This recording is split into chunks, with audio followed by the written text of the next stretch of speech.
Videos देखने के लिए सब्सक्राइब करें जनसत्ता.com, बेल आइकन दबाकर पाएं लेटेस्ट नोटिफिकेशंस। नमस्कार, स्वागत है आपका जनसत्ता में। बेकिंग पाउडर से कॉर्नफ्लेक्स तक, सब्जियों से चिप्स तक, ब्रेड से अंडे तक और दूध से तेल तक, सभी चीजों की सप्लाई को इंडियन एक्सप्रेस ने फॉलो किया है। जिस क्षेत्र में इसे फॉलो किया गया है वो इलाका है पूर्वी दिल्ली का मयूर विहार। ये वही इलाका है जहां से दिल्ली में कोरोना का पहला मामला सामने आया था। इसके माध्यम से एक्सप्रेस ने लॉकडाउन में अपनी रसोई में आ रहे आइटम्स कितने सुरक्षित हैं ये जानने की कोशिश की है। तो आइए जानते हैं इस रिपोर्ट में लॉकडाउन की स्थिति में आपकी जरूरी चीजें आप तक कैसे पहुंच रही हैं।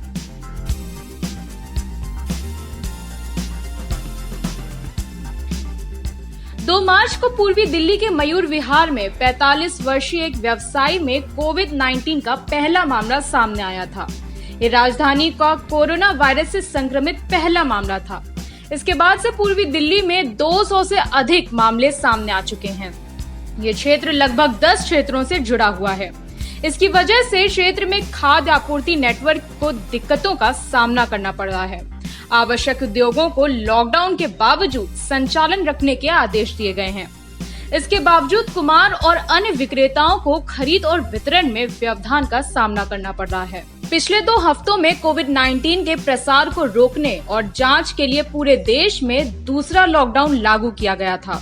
स्टोर के मालिक सुमित कुमार बताते हैं कि उनकी कई ग्राहकों को निराश होकर वापस लौटना पड़ रहा है। कुमार ने बताया कि गेहूं, चावल, दाल और चीनी जैसे गैर नाशपाती वस्तुओं की बिक्री में 20% की वृद्धि हुई है, लेकिन ये वस्तुएं हमारे लिए महंगी हो गई हैं। इससे हमें किराने की वस्तुओं पर 2% की छूट मिलती है, लेकिन अब कीमतों में 3% की बढ़ोतरी हुई है। हालांकि इन वस्तुओं बिक्री में वृद्धि हुई है। कुमार ने बताया कि तेजी से बिकने वाले दैनिक उपयोग की वस्तुएं जैसे शैम्पू, फेस क्रीम और डिटर्जेंट की मांग में गिरावट आई है। इसकी वजह से स्टोर ने नया स्टॉक नहीं खरीदने का फैसला किया है। पहले की तुलना में ग्राहक अधिक आते हैं, लेकिन वो केवल कुछ आइटम खरीद रहे हैं। स्टोर पर सबसे ज्यादा बिकने वाला आइटम है हैंड सैनिटाइजर। यमुना विहार से 3 किलोमीटर दूर यमुना खादर क्षेत्र में खेती करने वाले 42 वर्षीय किसान चेनपाल मंडल सब्जी बेचने के लिए गाजीपुर थोक बाजार जाते हैं। ये बाजार लगभग दोपहर 1 बजे बंद होती है।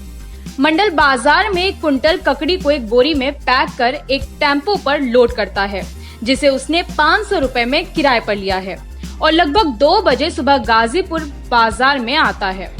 मयूर विहार में ज्यादातर सब्जियों और फलों की आपूर्ति गाजीपुर बाजार की 300 दुकानों से की जाती है, जबकि सब्जियां राजस्थान, उत्तर प्रदेश, उत्तराखंड और हरियाणा से यहां आती हैं। दिल्ली के खेतों से भी यहां सब्जियां काफी मात्रा में आती हैं। जब मंडल बाजार में आता है तो लगभग 50 से 60 किसान और खरीदार बिना मास्क या दस्ताने के पहले से ही प्रत्येक दुकान में कतारबद्ध होते हैं। इसका संचालन एक कमीशन एजेंट द्वारा किया जाता है। एजेंटों के पास सामाजिक गड़बड़ी सुनिश्चित करने के लिए अतिरिक्त कर्मचारी होते हैं, लेकिन इन दिनों उनकी दलीलें अनसुनी की जा रही हैं।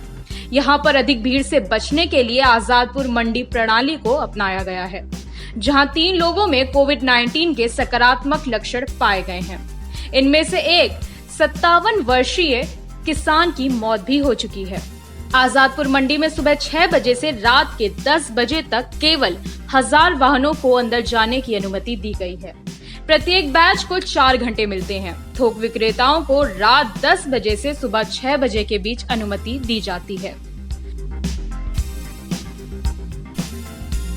ब्रेड फैक्ट्री के मालिक 56 वर्षीय देवी पिछले 30 वर्षों से इस कारोबार में है। त्रिलोकपुरी और मयूर विहार की दुकानों को 150 क्रेट ब्रेड बेचकर प्रतिदिन 1200 रुपए कमाते हैं। उन्होंने बताया कि मेरे पास 2 रिक्शा, 1 स्कूटर और डिलीवरी के लिए एक टेम्पो ट्रक है। लॉकडाउन के दौरान भी हमारी ब्रेड की आपूर्ति प्रभावित नहीं हुई। मैं अपने डिलीवरी बॉयज के बारे में चिंतित हूँ। वो उन क्षेत्रों में जाते हैं जिनमें कोविड-19 से संक्रमित लोग हो सकते हैं। लॉकडाउन के दौरान हर क्षेत्र में इस तरह की समस्याओं का सामना करना पड़ रहा है। तो कैसी लगी आपको हमारी ये रिपोर्ट, कमेंट बॉक्स में जरूर बताएं।